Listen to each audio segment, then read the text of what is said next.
I'm Patricia, and this is Investigating Vegan Life with Patricia Kathleen. This series features interviews and conversations I conduct with experts from food and fashion to tech and agriculture, from medicine and science to health and humanitarian arenas. Our inquiry is an effort to examine the variety of industries and lifestyle tenets in the world of vegan life. To that end, we will cover topics that have revealed themselves as common and integral when exploring veganism. The dialogue captured here is part of our ongoing effort to host transparent and honest rhetoric for those of you who, like myself, find great value in hearing the expertise and opinions of individuals who have dedicated their work and lives to their ideals. You can find information about myself and my podcast at patriciakathleen.com. Welcome to Investigating Vegan Life. Now let's start the conversation. Hi, everyone, and welcome back. I am your host, Patricia, and today I'm very excited to be sitting down with Vanita Badlani. She is an activist, entrepreneur, CEO, and founder. You can find out more regarding what we talk about today, as well as her products, on LaBante.com. That is LABANTE.com. Welcome, Vanita. Hi, Patricia. Thank you for having me on your show.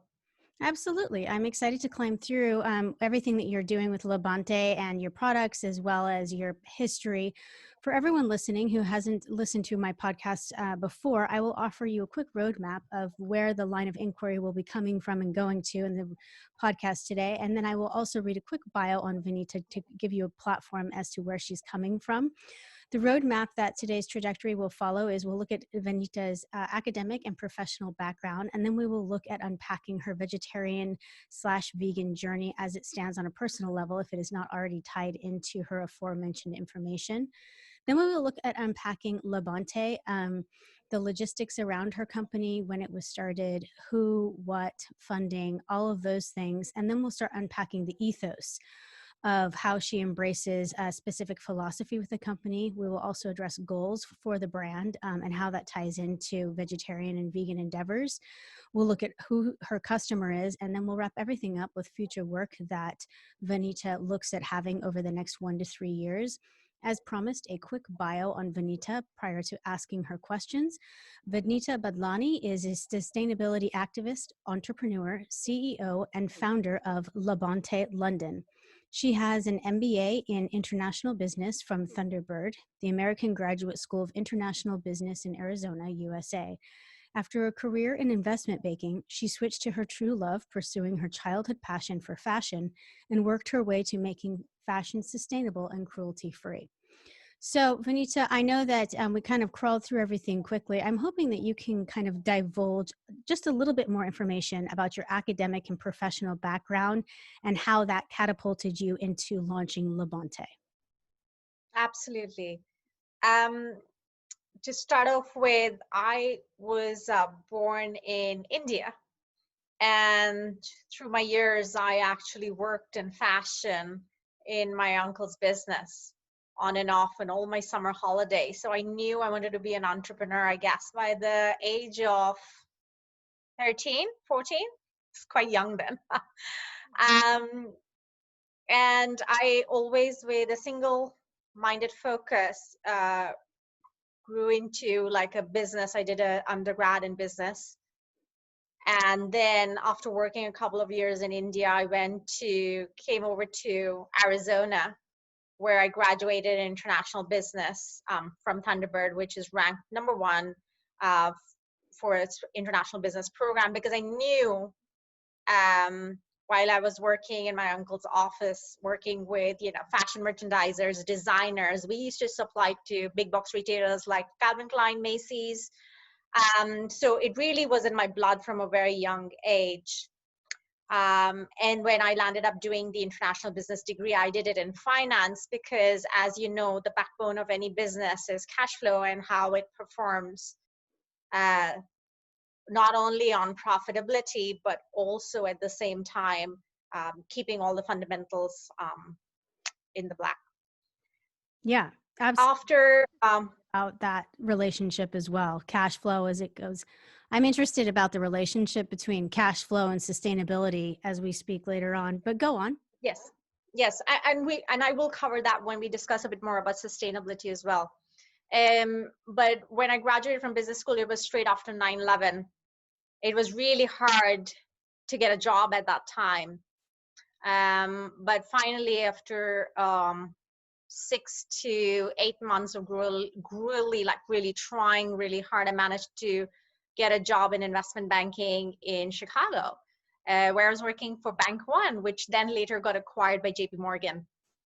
So I worked originally in Chicago, loved Illinois, and then moved to New York, where I worked with JP Morgan. But I had to move to London, where again I continued in investment banking with Commerce Bank and Dresner Kleinbord, where I worked in the strategy team for the CEO and CEO's office to help get Dresner Kleinbord be bought over by Commerce Bank. So that was really where my professional life went. It was purely numbers oriented, but always, Patricia, there was like a niggling feeling in the base of my stomach that my calling was always to do much more. And I saw a window of opportunity when I decided to have a baby. And I said, okay, it's now or never. It's now or never. I'm going to do it. I took all my savings and I put it into a brand called LaBante. LaBante, by the way, comes from the Sanskrit term to truly achieve, where it means it's about the circle of life. It's more about giving back than it is taking from the planet. And that really became the ethos and the pillars of the brand that I set up. So when you launched LaBante, did you have a clear idea of the product that you were building and the direction that you were headed, or did it kind of gradually unfold? I think that's a great question, Patricia. I knew that as a brand, it's always going to be easiest to spread the word about sustainability and cruelty-free fashion if it's a bit more in your face. So handbags tend to have a brand name on them, whereas with clothing, it's a bit harder where the labels are hidden. So originally, because I had only started with my own capital, all my hard-earned money that I put into the business, I did not take any outside investment. I started off really small with a sterling silver ethically made jewelry business, which I supplied into big box retailers. But as I grew that business, I knew that the trend would be to go into handbags next. So I had planned it so that I would launch the handbags with a bit more capital. So as the business grew, I was able to take that into the handbags business and build a line which I knew really from the beginning would be vegan, cruelty-free, and sustainable.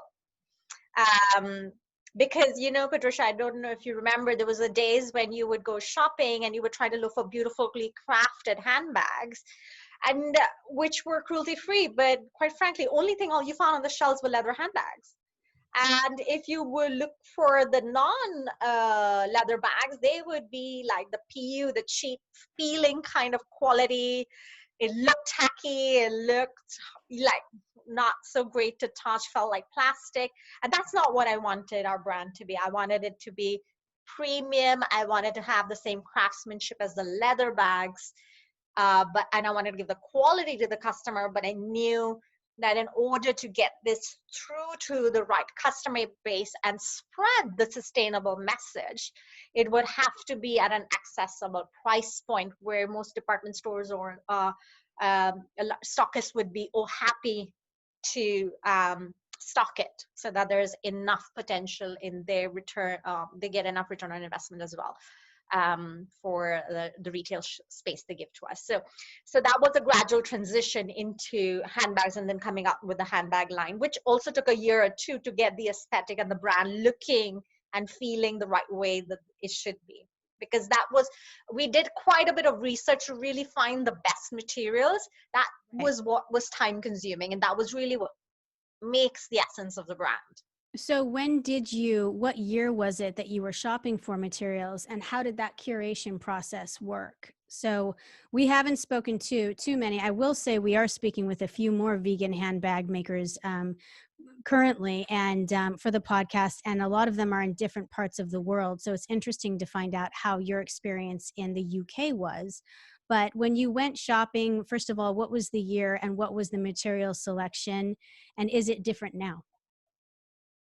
Yes. So when I went, so when I would sort of go about, it was about 2013. And by the time we launched the first handbag collection was 2015. So it took 2 years really to get that process perfectly nailed.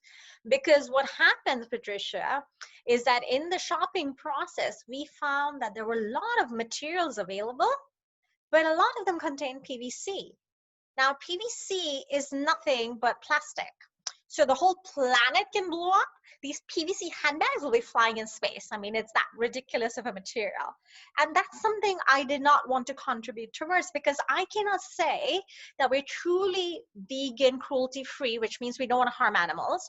We're truly sustainable, which means we don't want to harm the planet. And then I go about making handbags, which put PVC in them.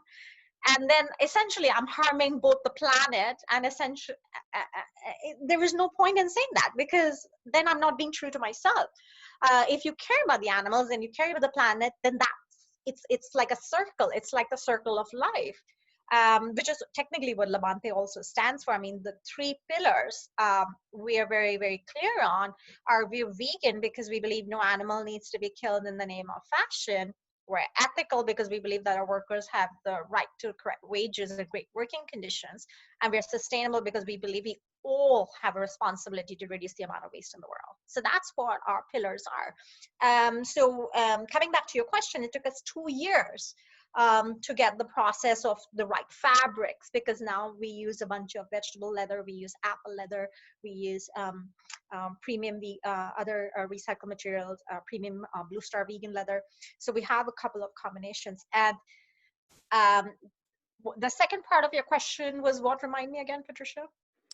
It was just that it was how was it different In Europe, as it would have been before in Europe? Yeah. So basically we took really classic styles, which everyday women can take to the office and be proud to wear. And that's what we took. So LaBante makes a lot of classic fashion. So it's something you can wear on a regular day to work. You can wear it in the evening when you go out. We tend to do simpler cuts, but with beautiful hardware. Our devil is in the detail. We pay a lot of attention to the hardware. Everything is custom made for us. And that's really what the LaBante woman and the LaBante bag is. It's classic, it's beautiful, it's sustainable. The insides are made from recycled plastic bottles.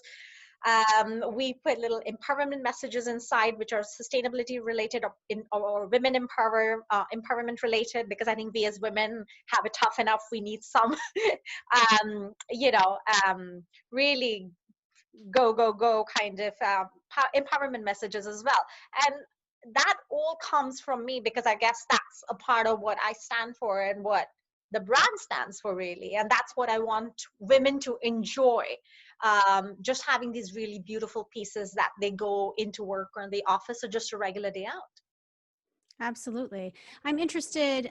Stella McCartney is probably the most famous handbag designer from the UK that I see most in the United States, particularly on the West Coast where I am currently located. And I am an avid fan of Stella. For those people who follow me on Instagram, they know that I can't get enough. I think it's nearing an addiction standpoint of Stella handbags. But I'm curious with what your data says. What is your acceptance and popularity and growth in the United States with LaBante London? That's a great question, Patricia. So Stella has been doing this a lot longer than us. And I will come back to the US part of the question in my second half of my answer. So originally I like to sort of talk about the UK because that's where the brand was born. And just so that you know, we've been part of the Fixing Fashion bill, and which was discussed by the Fabian Network, which is a think tank for the UK government, to encourage the UK government to take more stands to help sustainable businesses in the United Kingdom. So I have been a part of that. And I will also tell you that, I mean, I was asked by those ladies to join that network. It was along with members of parliament, with the curator of V&A Museum, and quite a few other fashion sustainable CEOs. And I was asked to that conference and that Fixing Fashion bill only because our handbags are more accessibly priced than the other brands in the market. Because what I was also told, that, which I didn't realize, which made complete sense in retrospect, is that not everybody can afford the expensive brands. The idea is to have a larger group of people wearing sustainable, cruelty-free bags, but which are also accessible pricing. And that really hit home to me, because I was inadvertently really trying to do that for quite a long time, but she put it in such beautiful words and it really made me feel very happy, because I'd really worked really hard to make such a beautiful, a really expensive, sustainable product, and pretty much charge what I think is a very fair price for such a sustainable product. And that, I think, is very important for us. And then the second part of the question is about the popularity in the US. I think that's a great question. We launched in America late December 2018, January 2019. So we've only been going in the States literally for a year and a few months, given COVID-19. And I have to say the response from America has been great. We have now stockists in the States. We're going to be part of QVC's next big find, and we're going to be launching on QVC on air to 100 million homes in America in August this year. So what I would be very happy to tell you maybe in a month or two is that we're a very well-known brand in the States. That's what I would like to say, but just a month away now. Yeah, I know a lot of designers kind of it's up there on their Everest. Europe has like this great ability to share information about designers. All of my girlfriends in Dublin are aware of the latest Greek designer or Italian designers, but finally, kind of permeating the United States is it tends to change people's growth factors a great deal just for the sheer scale of people. I like the idea that you kind of attach, and not kind of, but directly attach sustainability and accountability and environmentalism with your brand. And so, an individual carrying one of your handbags is advertently attached to your brand and to those ideals. Do you find it difficult to make that connection, or do you feel like when someone hits your website and experiences what it is and realizes that it's a vegan handbag made with recycled plastic lining and things of that nature, that it's already implied? Or do you spend a great deal of time educating people to those facts?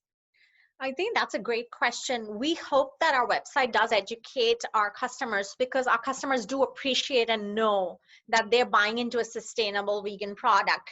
Now, the only part that we think we need to do a better job of is to bring in the people who are not vegan minded, but are sustainable minded as well, because they need to understand that there is a correlation and we hit all the sweet spots. So that's one point, which I think is something that we've really been trying to tackle as to how we can communicate that better.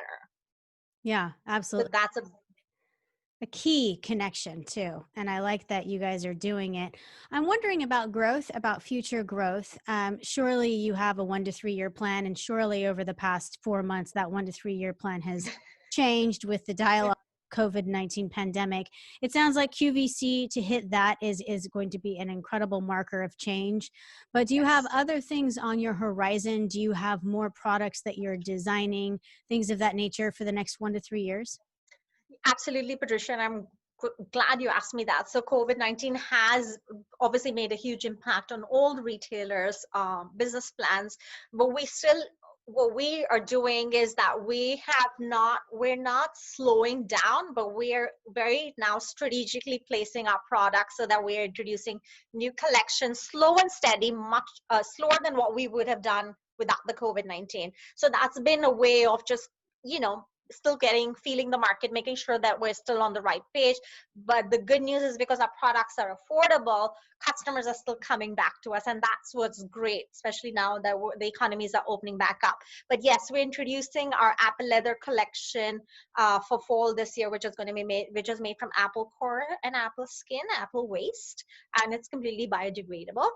We're also introducing men's laptop bags. So we're trying to improve the product categories because a lot of men shop on our websites for their better halves. And we think it's a great way to get them into that opportunity to buy sustainable as well.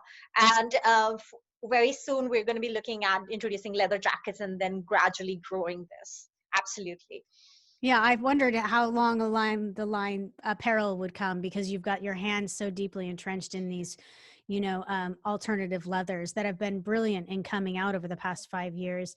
I'm curious, as a designer, I know that you probably keep, your ear to the line as to trends and things like that. Do you think that some of the more major and luxurious brands will start coming out with vegan alternatives to their bags, or do you think they'll still just hold that old guard?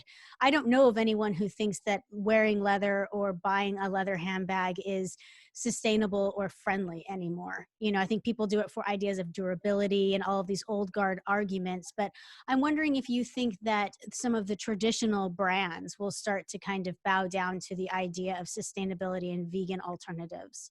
I think, Patricia, some of the older, I would say, what's the right word? Old luxury brands, like maybe Louis Vuitton would not do it. But I think I've already seen in Macy's, Calvin Klein do it, and they write the vegan option.